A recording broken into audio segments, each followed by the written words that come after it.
السلام عليكم ورحمة الله تعالى وبركاته. الحمد لله رب العالمين، الصلاة والسلام على أشرف المرسلين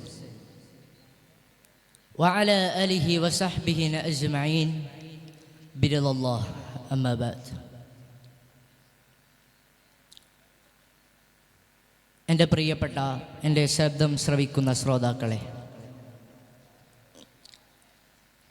ഇതുപോലെ നാഥൻ അവൻ്റെ ജന്നാത്തുൻ നഈമിൽ നമ്മെ എല്ലാവരെയും ഒരുമിച്ച് കൂട്ടുമാറാകട്ടെ എന്ന് ആദ്യമായി പ്രാർത്ഥിക്കുകയാണ്. ഏതായിരുന്നാലും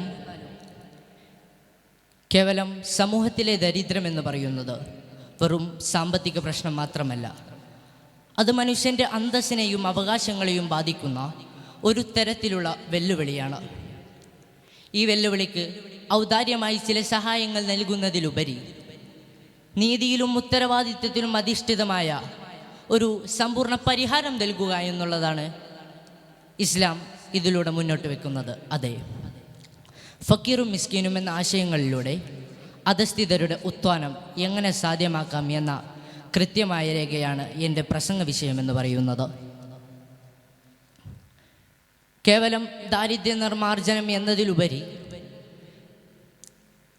സാമൂഹിക നീതിയിലും സാമ്പത്തിക സമത്വത്തിലും അധിഷ്ഠിതമായ ഒരു സമ്പൂർണ്ണ സാമൂഹിക ക്രമം എങ്ങനെ രൂപാന്തരപ്പെടുത്താം എന്നതിൻ്റെ കൃത്യമായ രൂപരേഖയാണ് ഇസ്ലാം ഇതിലൂടെ മുന്നോട്ട് വെക്കുന്നത്. അതെ, ദാനധർമ്മങ്ങൾ കേവലം ഒരു ഔദാര്യമായി കണക്കിലെടുക്കാതെ സമ്പന്നന്റെ സ്വത്തിൽ പാവപ്പെട്ടവന് അവകാശപ്പെട്ട ഹക്ക് അഥവാ റൈറ്റ് അവകാശമായി പ്രഖ്യാപിച്ച ഏകമതം ഒരു പക്ഷേ ഇസ്ലാം മതം മാത്രമായിരിക്കാം. ഇസ്ലാം മുന്നോട്ട് വെക്കുന്ന ആശയങ്ങളിൽ ഒന്നാണ് നമ്മുടെ വിഷയത്തിൻ്റെ പ്രധാനമായ ഫക്കീറും മിസ്കീനും എന്ന് പറയുന്നത്. ഫക്കീർ എന്ന് പറയുമ്പോൾ അവന് ജീവിക്കാനായി അവൻ്റെ കയ്യിൽ ഒന്നുമില്ലാത്തവനാണ് ഫക്കീർ അഥവാ ദരിദ്രൻ. മറിച്ച് മിസ്കിനി എന്ന് പറയുമ്പോൾ അവന് ജീവിക്കാൻ ആവശ്യമായ അത്ര അവൻ്റെ രൂപ അവൻ്റെ കയ്യിലില്ല. അഥവാ ഒരു 100 രൂപ ആവശ്യമുള്ള ഇടത്ത് അവൻ അതിൻ്റെ പകുതി അഥവാ 50 രൂപയാണ് അവൻ്റെ ജോലിയിൽ നിന്ന് ലഭിക്കുന്നത്. ഇവർ തമ്മിലുള്ള വേർതിരിവ്, ഈ ഫക്കീറും മിസ്കിനുമുള്ള വേർതിരിവ് വളരെ പ്രാധാനികമാണ്. സമൂഹത്തിൻ്റെ അടിത്തട്ടിലുള്ളവരെയും അന്തസ്സ് കാരണമില്ലായ്മ പുറത്ത് കാണിക്കാത്തവരെയും തിരിച്ചറിഞ്ഞ് മനസ്സിലാക്കി സഹായിക്കാനുള്ള ആഹ്വാനമാണ് ഇസ്ലാം ഇതിലൂടെ മുന്നിടുന്നത്. ഇസ്ലാം മുന്നോട്ട് വെക്കുന്ന മറ്റൊരാശയമാണ് സക്കാത്ത് എന്നുള്ളത്. ഈ സക്കാത്ത് എന്നുള്ളത് ഒരു മനുഷ്യൻ്റെ ഔദാര്യമല്ല, അവകാശമാണ്. അതാണ് ആദ്യമായി നമ്മൾ മനസ്സിലാക്കിയെടുക്കേണ്ടത്.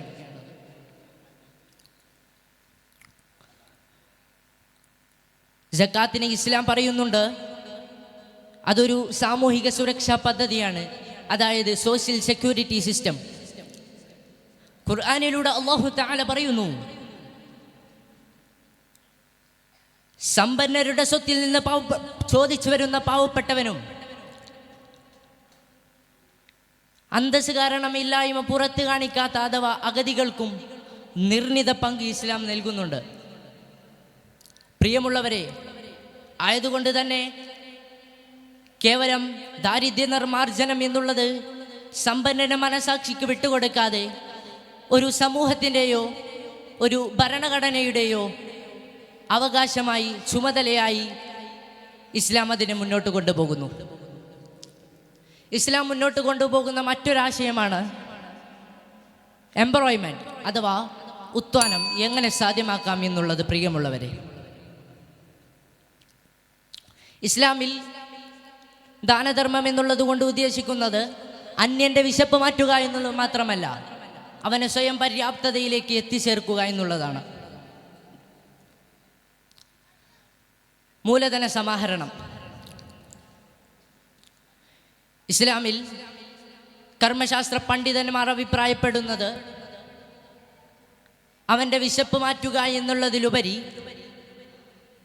അവന് ഒരു സ്വയം പര്യാപ്തതയിലേക്ക് എത്താൻ പറ്റിയ ഒരു തൊഴിൽ നൽകുക എന്നുള്ളതാണ്. ഉദാഹരണത്തിന്, ഒരു തയ്യൽ മിഷൻ നൽകുമ്പോൾ അവൻ അതിൽ ജോലി ചെയ്തുകൊണ്ട് തന്നെ വളരെയധികം മൂലധനം വളർത്തിയെടുക്കുന്നതാണ്.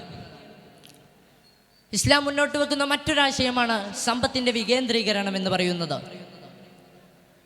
ഖുർആനിലൂടെ അല്ലാഹു തആല പറയുന്നു, ഈ സമ്പത്ത് സമ്പന്നർക്കിടയിൽ മാത്രം കിറങ്ങിക്കൊടുക്കാനുള്ളതല്ല, മറിച്ച് എല്ലാവരിലെയും എത്തിച്ചേരേണ്ടതാണ്. ചുരുക്കത്തിൽ പറയുകയാണെങ്കിൽ ഇസ്ലാം മതം വിഭാവനം ചെയ്യുന്ന ചാരിറ്റി എന്ന് പറയുന്നത് എന്നും വാങ്ങുന്നവൻ്റെ കൈ എപ്പോഴും വാങ്ങിക്കൊണ്ടിരിക്കുക എന്നുള്ളതല്ല, മറിച്ച് ഇന്നത്തെ ഓരോ ഫക്കീറും മിസ്കീനും നാളത്തെ സക്കാത്തിൻ്റെ ദായകനായി മാറുക എന്നുള്ളതാണ്. അഗതിയുടെ കണ്ണീരൊപ്പുന്നതിനോടൊപ്പം സമൂഹത്തിൻ്റെ മുഖ്യധാരയിലേക്ക് അവൻ്റെ കൈ പിടിച്ചുയർത്തുമ്പോൾ ലോകത്തിൻ്റെ മാതൃകയായ വെൽഫെയർ ഇക്കോണമി ഇതിലൂടെ സാധ്യമാവുകയാണ്. അധസ്ഥിതരുടെ ഉത്ഥാനം മനസ്സിലാക്കി അത് പ്രാവർത്തികമാക്കാൻ നാഥൻ നമുക്കെല്ലാവർക്കും തൗഫീഖ് നൽകുമാറാകട്ടെ എന്ന് ദുആ ചെയ്തുകൊണ്ട് ഞാൻ നിർത്തുന്നു. വാഖിറു ദഅ്വാനാ അനിൽ ഹംദുലില്ലാഹ്. അസ്സലാമു അലൈക്കും വറഹ്മത്തുള്ളാഹി തആല വബറകാതുഹു.